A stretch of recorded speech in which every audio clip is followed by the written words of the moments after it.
बाबूलाल मरांडी ने हेमंत सरकार पर हमला बोलते हुए सवाल ये पूछा है कि आखिर सरकार कर क्या रही है, क्योंकि कई आयोगों के पद खाली हैं। उन्होंने कहा कि लोकायुक्त का पद भी खाली है, सूचना आयुक्त का पद भी खाली है। पिछले 5 साल से लगभग ये पद खाली हैं। और देखिए, सबसे बड़ी विडंबना यह है कि ना महिला आयोग में ना कोई सदस्य है, ना कोई अध्यक्ष है। महिलाएं अपनी समस्या लेकर जाएं तो जाएं कहां वाली स्थिति है।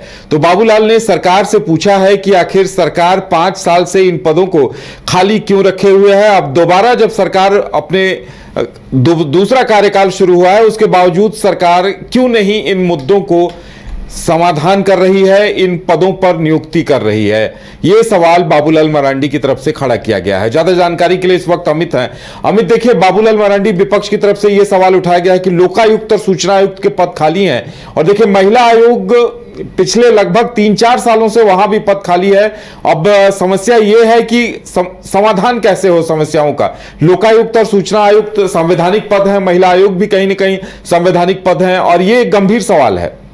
जी बिल्कुल, जिस प्रकार से कल बाबूलाल मरांडी ने हेमंत सोरेन सरकार पे हमला बोला है, उन्होंने कहा कि जो झारखंड में कई ऐसे आयोग हैं जिसका अध्यक्ष कहीं नहीं है, तो कहीं जो है ऑफिस से नहीं खुलता है, कहीं ऐसे हैं कि मेंबर्स भी एक्टिव नहीं है। अब ऐसे में जो सरकार कार्य करे उस पर निगरानी कैसे रखा जा सकता है, उस पर कैसे सवाल उठाए जा सकते हैं, सरकार सही से काम कर रही है कि नहीं, ये तमाम चीज़ों को देखने की बात जो है वो आ रही है। अब ऐसे में बाबूलाल मरांडी का कहना है कि जिस प्रकार से कई ऐसे, चाहे सूचना आयोग की बात करें या फिर लोकायुक्त की बात करें, उसके अलावा अगर बात करें तो महिला आयोग जो है उसमें भी अध्यक्ष पद जो है वो खाली है पिछले 5 सालों से।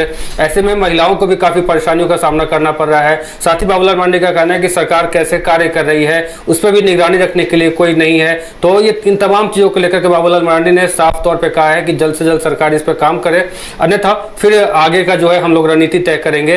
फिर उनका यह भी कहना था कि जिस प्रकार से जो झारखंड के कई ऐसे जिले हैं जहां जो कई सूचना आयोग की जो मेंबर्स नहीं है, ऑफिस भी नहीं खुलते हैं, उसके अलावा उपभोक्ता फोरम जो है वो भी लगभग जगह खाली है। तो इन तमाम चीजों को लेकर बाबूलाल मरांडी ने सीधा तौर पर हेमंत सोरेन पर निशाना साधा है और कहा है कि जल्द से जल्द सरकार इस पर कार्य करे, नहीं तो फिर आगे हम लोग जो है एक रणनीति तैयार करेंगे। और सवाल भी उन्होंने कहा है कि आखिर इससे परेशानी क्या है, आखिर परेशानी क्या हो रहा है। 2020 के बाद से अभी तक जो महिला आयोग के जो अध्यक्ष है वो पद खाली है। साथ ही अगर बात करें तो उपभोक्ता फोरम के कई जिलों में जो है जो कार्य नहीं कर रही है। साथ ही उनका यह भी कहना है कि सूचना आयोग जो है वहां भी लोग अपनी शिकायत लेकर के पहुंचते हैं, लेकिन किसी प्रकार की जो है उनके जो कार्य को लेकर के कोई जो उस पर सवाल नहीं उठाए जाते हैं। इन तमाम चीजों को लेकर के बाबूलाल मरांडी ने सवाल किए हैं सरकार पे और जवाब मांगा है कि जल्द से जल्द इस पे जो अपनी प्रतिक्रिया है वो दे।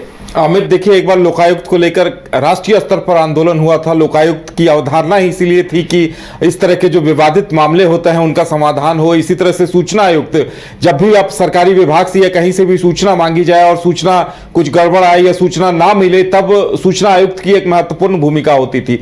देखिए, इसी तरह से महिलाओं के साथ इतनी सारी अत्याचार की घटनाएं हो रही हैं, अब महिलाएं कहां गुहार लगाएं, ये भी एक दिक्कत है। तो कहीं ना कहीं देखिए, इन मुद्दों को अगर विपक्ष उठा रहा है तो इसे एक सराहनीय कदम कहा जा सकता है। लेकिन अमित, अब इस पे सरकार की तरफ से कोई प्रतिक्रिया नहीं मिली है लगता है।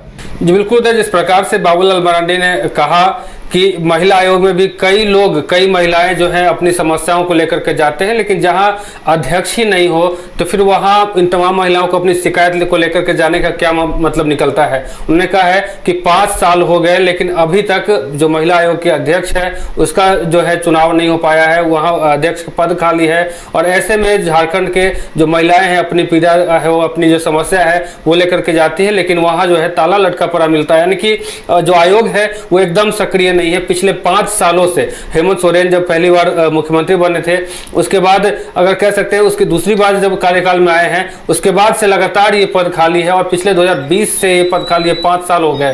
तो अब बाबूलाल मरांडी का कहना है कि आखिर ये मामला जो है कहां अटका हुआ है, आखिर अध्यक्ष की नियुक्ति क्यों नहीं हो रही है। इसी प्रकार कई ऐसे विभाग हैं, कई ऐसे आयोग हैं जो अभी भी खाली चल रहा है, लेकिन इस पे सरकार जो है बिल्कुल ध्यान नहीं दे रही। आखिर इसमें परेशानी क्या है, मामला कहां अटक रहा है, ये हम लोगों को जानना जरूरी है। और आखिर परेशानी जो भी है तो अगर उस चीज को रखा जाए फिर समझ में आए। लेकिन पिछले कई सालों से इन तमाम चीजों को लेकर के हम लोग सवाल पहले भी उठाते आ रहे हैं और अभी भी उठा रहे हैं, और अगर इस पर सरकार एक्टिव नहीं होती है तो हम आगे भी अपना सवाल जो है उठाते रहेंगे। चलिए अमित, अब देखने वाली बात यह होगी कि सरकार की तरफ से इस पर क्या कुछ रिएक्शन आता है, और जिस तरह से विपक्ष इस पर सवाल खड़े कर रहा है उसके बाद भी सरकार इस पर गंभीर होती है या नहीं, ये देखने वाली बात होगी।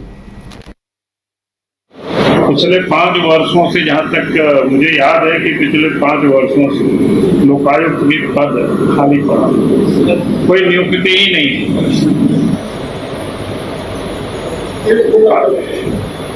हम कह रहे हैं पिछले 5 वर्षों से, इधर हो जाता है ये जो बांध देता है, पिछले 5 वर्षों से लोकायुक्त का पद खाली पड़ा हुआ है, नियुक्ति ही नहीं हुआ है। वहां ना तो कोई जनता शिकायत दर्ज कर सकती है, न कोई भ्रष्टाचार से संबंधित कोई कार्रवाई हो सकता है। जब लोकायुक्त जैसे स्वतंत्र संस्था राज्य में नहीं काम करेगी तो राज्य के अंदर में चाहे विधायक हो, मंत्री हो या बड़े अफसर, यहाँ तक कि अगर एसीबी भी कोई गलत काम करे तो फिर लोग उसके विरोध में कहाँ जाएंगे, कहाँ लोग शिकायत दर्ज करें। महिला आयोग यहाँ पर तो कोई अपोजिशन की जरूरत भी नहीं है, वो भी 2020 से पद खाली पड़ा हुआ है। मेरी जानकारी में 5000 से अधिक मामला महिलाओं के लंबित पड़ा हुआ है, लेकिन फिर न्याय दे तो दे कौन, देने वाला ही नहीं है, उसकी कोई नियुक्ति नहीं है। यहाँ तक कि जो कर्मचारी वगैरह भी काम करते हैं, जो सफाई वगैरह ये सब करते हैं, तो लोगों को भी अब वेतन तक नहीं मिल रहा है। तो हेमंत सोरेन की सरकार ने राज्य की संस्थाओं को अपंग बना दिया है, या बिल्कुल मैं कहता हूँ सुनियोजित प्रशासनिक असफलता और साजिशपूर्ण ये कार्रवाई, ताकि राज्य में किसी भी तरह का गलत काम के विरोध, किसी भी बड़ी मछली के खिलाफ कोई स्वतंत्र और निष्पक्ष जांच या कार्रवाई नहीं हो सके, इसकी ये प्रयास।